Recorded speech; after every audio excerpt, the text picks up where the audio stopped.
అది నోరా మోరీనా? ఆ నాలికకు తాటిమట్టకు ఏమైనా తేడా ఉందా? మరోసారి ఒళ్ళు మరిచి నిస్సిగ్గుగా పచ్చి అబద్ధాలు వల్లెవేశాడు రేవంత్ రెడ్డి. ఉద్యోగాల విషయంలో మరోసారి అడ్డంగా నాలిక మడత పెట్టాడు.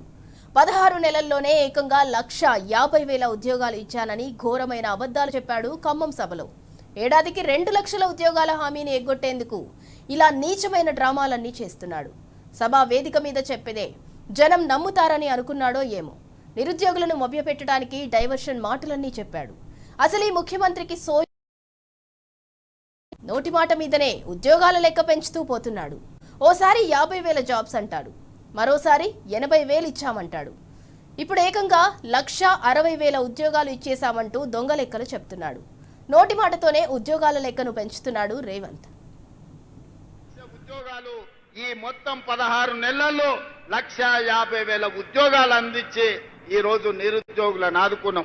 1,00,000 ఉద్యోగాలు ఈ మొత్తం 16 నెలల్లో 1,50,000 ఉద్యోగాలు అందించి ఈ రోజు నిరుద్యోగులను ఆదుకున్నాం.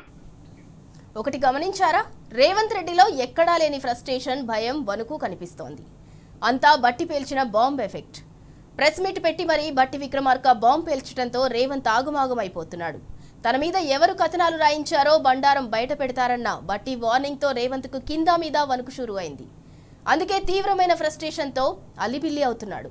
గుండె వేగం పెరుగుతుండటంతో రేవంత్ నాలిక అదుపు తప్పింది. అసలు ఏ పార్టీలో ఉన్నానో, ఏ కూటమిలో ఉన్నానో అన్న సోయి కూడా లేకుండా అడ్డగోలు మాటలన్నీ మాట్లాడుతున్నాడు. ఉంటూ ఎన్డీఏ పక్షాలను మోస్తున్నాడు రేవంత్. ఖమ్మం సభలో టీడీపీ జెండాలు కనబడగానే రేవంత్కు పూనకాలు మొదలయ్యాయి. పచ్చరక్తం కదా మరి, చంద్రబాబు, ఎన్టీఆర్ అంటూ సభలో పరాయి మాట పాడాడు రేవంత్. తెలంగాణ గడ్డ మీద నిలబడి తన గురువు చంద్రబాబుకు భుజకీర్తులు తగిలించాడు. ఎన్టీఆర్ ఆత్మగౌరవం కోసం బీఆర్ఎస్ ను గద్దె దింపాలంటూ రేవంత్ అర్థం లేని వ్యాఖ్యలు చేశాడు. అసలు ఇప్పుడు గద్దె మీద ఉన్నదెవరో కూడా సోయి లేదు ఈ ముఖ్యమంత్రికి. అంతటితో ఊరుకోలేదు. గ్రామాల్లో బీఆర్ఎస్ జెండా దిమ్మలు కూల్చాలంటూ రెచ్చగొట్టే కామెంట్స్ చేశాడు రేవంత్. పుట్టిన మట్టికే ద్రోహం తలపెట్టేలా వ్యవహరిస్తున్న రేవంత్ తీరుపై తీవ్రంగా మండిపడుతున్నారు తెలంగాణ ప్రజలు. ఈ తెలంగాణ రాష్ట్రంలో నందమూరి తారక రామారావు గారికి నారా చంద్రబాబు నాయుడు గారికి సహచరులు, అనుచరులు ఉన్నారు. వాళ్ళందరికీ నా విజ్ఞప్తి ఒక్కటే, ఈ తెలంగాణ రాష్ట్రంలో తెలుగుదేశం ఉండొద్దని కక్ష గట్టి ఆ పార్టీ నాయకత్వాన్ని దెబ్బతీసిన చంద్రశేఖరరావును, బీఆర్ఎస్ ను సమూలంగా 100 మీటర్ల గోతి తీసి పాతి పెట్టినప్పుడే బీఆర్ఎస్ వాళ్ళు గద్దెలు దిగాలి, ఊర్లలో బీఆర్ఎస్ దిమ్మలు కూలాలి. అప్పుడే నందమూరి తారక రామారావు గారికి నిజమైన నివాళులు అర్పించిన వాళ్ళం అవుతాము. ఆ విధంగా మనము ముందుకు వెళ్లాల్సిన అవసరం ఉన్నది. బీఆర్ఎస్ ను బొందబెట్టాల్సిన బాధ్యత మన అందరి మీద ఉన్నది. మిత్రులారా, ఈ తెలంగాణ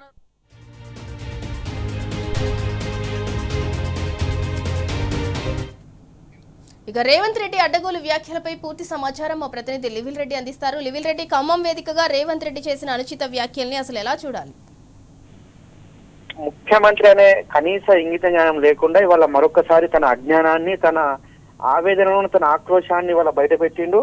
ఆ ఉద్యోగాల విషయంలో నాలుక మచ్చ పెట్టిన ముఖ్యమంత్రి 16 నెలల్లోనే ఏకంగా 1,50,000 ఉద్యోగాలు ఇచ్చామని అబద్ధాలు చెప్తూ వాళ్ళ అడ్డగోలుగా మాట్లాడిన ముఖ్యమంత్రికి ఖచ్చితంగా తెలంగాణ ప్రజలు గుణపాఠం చెప్పాల్సిన అవసరం ఉందంటూ కూడా ఇవాళ నిపుణులు చెప్తున్నారు. ప్రధానంగా గత కొద్ది రోజులుగా ఏదైతే కాంగ్రెస్ పార్టీలో జరుగుతున్న అంతర్గత కుమ్మలాటల నేపథ్యంలోనే ముఖ్యమంత్రి ఫ్రస్ట్రేషన్ పీక్ స్థాయికి వెళ్ళింది. ఏం మాట్లాడుతుండో, ఏం మాట్లాడాలో కూడా తెలియకుండా మాట్లాడుతున్నారని చెప్పేసి కూడా ఇవాళ రాజకీయ నిపుణులు చెప్తున్న పరిస్థితి కనిపిస్తుంది. పూర్తిగా ఇవాళ ప్రభుత్వం పాలన పరికేసింది. కనీసం కూడా వారికి పాలన ఏ విధంగా చేయాలి, ప్రభుత్వాన్ని ఏ విధంగా నడిపించాలి, ప్రజలకు ఏం చేస్తే మేలు జరుగుతుందనే ఆలోచన కూడా చేయలేని ముఖ్యమంత్రి వాళ్ళ పచ్చి అబద్ధాలు మాట్లాడుతూ బీఆర్ఎస్ పార్టీ పైన, బీఆర్ఎస్ పార్టీ నాయకుల పైన పదే పదే అడ్డగోలుగా మాట్లాడడం పూర్తిగా ఇవాళ ఆయన దిగజారుతనానికి నిదర్శనం అంటూ కూడా ఇవాళ రాజకీయ నిపుణులు చెప్తున్నారు.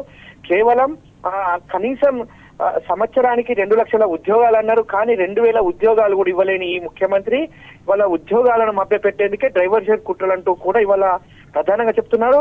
ఒకసారి 50,000 అంటాడు ఇదే ముఖ్యమంత్రి, ఒకసారి 70,000 ఇచ్చామని చెప్పి వాళ్ళు 60,000 పైచులకు ఉద్యోగాలు ఇచ్చామని దొంగ లెక్కలు చెప్పి కాకి మాటలతో ఇవాళ గారడి చేస్తున్నట్లు కూడా ప్రధానంగా అర్థం చేసుకోవచ్చు.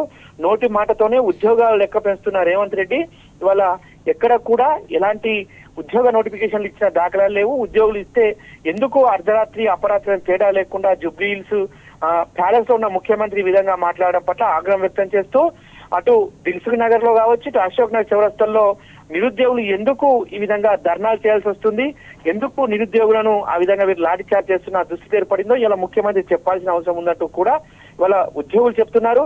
పట్టి పేల్చిన బాంబుతో రేవంత్ అంతా ఆగమాగమై గాయి చేశాడే తప్ప ఎక్కడ కూడా ఈయన ఆ ప్రసంగంలో పసలేదు, ఈయన పాలనకు పనికొచ్చే మాటలు కావంటూ కూడా ఆగ్రహం వ్యక్తం చేస్తున్నారు. పేర్చిన ఏదైతే ఇవాళ నైని కుంభకోణానికి సంబంధించిన బండారం ఏదైతే ఉందో బట్టి వార్నింగ్ తో ఇవాళ ముఖ్యమంత్రికి వణుకు పుట్టినట్లు కూడా ప్రధానంగా అర్థం చేసుకోవచ్చు అని చెప్పేసి ఆర్థిక ఏదైతే రాజకీయ నిపుణులు చెప్తున్నారు. తీవ్రమైన ఫ్రస్ట్రేషన్ తో అల్లిబిల్లి అవుతున్న గుండె వేగం పెరగడంతో అదుపు తప్పి రేవంత్ ఈ విధంగా మాట్లాడి ఉంటాడని చెప్పేసి కూడా వాళ్ళ ఉన్న అక్కడ చాలా మంది ఈ ప్రసంగం విన్న ప్రముఖులు చెప్తున్న పరిస్థితి కనిపిస్తుంది. ఏ పార్టీలో ఎక్కడున్నారో కూడా తెలియని పరిస్థితి ఈ ముఖ్యమంత్రి దాంట్లో కూడా ఆక్రమించి చివరికి బీఆర్ఎస్ పార్టీ గద్దెలు కూల కొడతామని చేస్తున్న ముఖ్యమంత్రి మూర్ఖపు మాటలను ఆయనకే వాళ్ళ ఏదో ఒక రోజు ఆయన తరిమి కొట్టే రోజులు వస్తాయంటూ కూడా వాళ్ళు ఆగ్రహం వ్యక్తం చేస్తున్నారు. సింధూరా. రైట్, థ్యాంక్ యూ లివిల్ రెడ్డి.